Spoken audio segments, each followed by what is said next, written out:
Alors, c'est très bizarre, mais ce que je vais dire à propos de ce livre, c'est que je sais pas si j'ai aimé ou pas du tout aimé. Je sais toujours pas.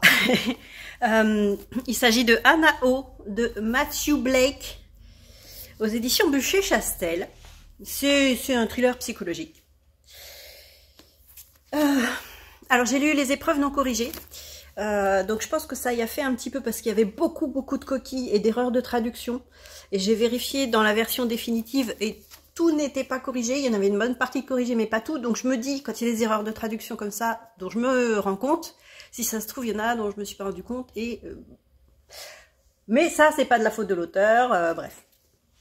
Le livre, alors, de quoi ça parle?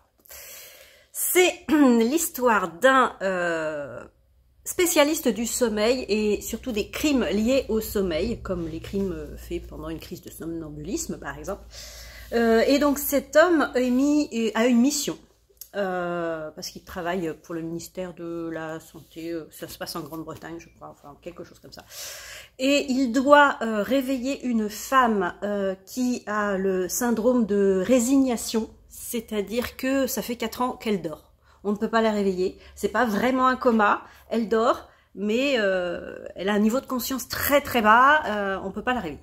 Le souci, c'est que, eh bien, Amnesty International veut que soit on la relâche, soit on l'emprisonne, parce que pour l'instant, elle est dans un institut spécialisé, parce qu'elle est soupçonnée d'avoir tué ses 2 meilleurs amis.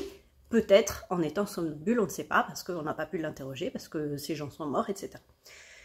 Donc elle est fortement soupçonnée parce qu'elle a envoyé un texto à ses parents en disant je suis désolée, je crois que je les ai tués. Peut-être aussi pendant son sommeil, on ne sait pas.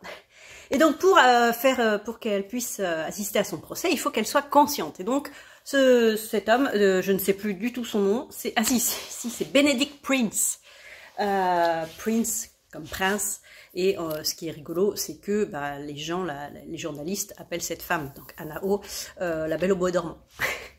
Et donc, il va essayer de faire une nouvelle méthode, enfin une nouvelle méthode. Moi, j'ai pas trouvé que c'était une méthode très révolutionnaire parce que c'est le premier truc auquel j'aurais pensé, c'est-à-dire stimuler les sons, enfin la stimuler par les sons, par le toucher, tout ça. Donc pour moi, c'était pas une méthode très révolutionnaire. Je trouvais ça un peu incompréhensible et invraisemblable de nous faire croire que oh là là, quelle idée géniale, personne n'y avait pensé avant. Donc voilà, il y a des tas de petites choses comme ça que j'ai trouvé pas très cohérentes.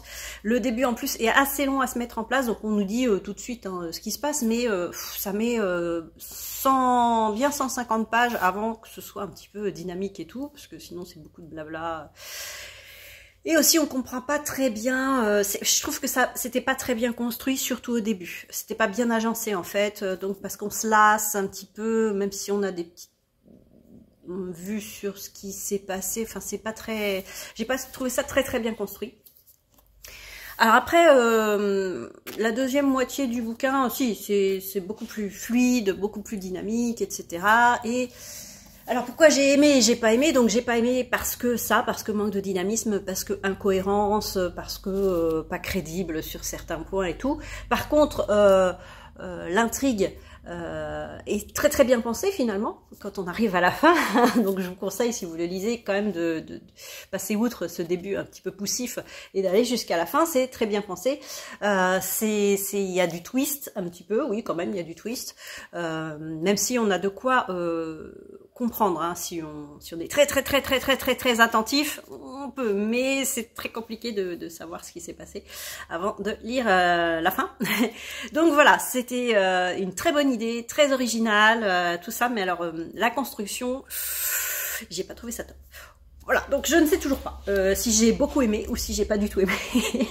Dites-moi, vous, si vous avez lu ce livre, ce que vous en avez pensé, si vous êtes comme moi, un petit peu embêté, parce que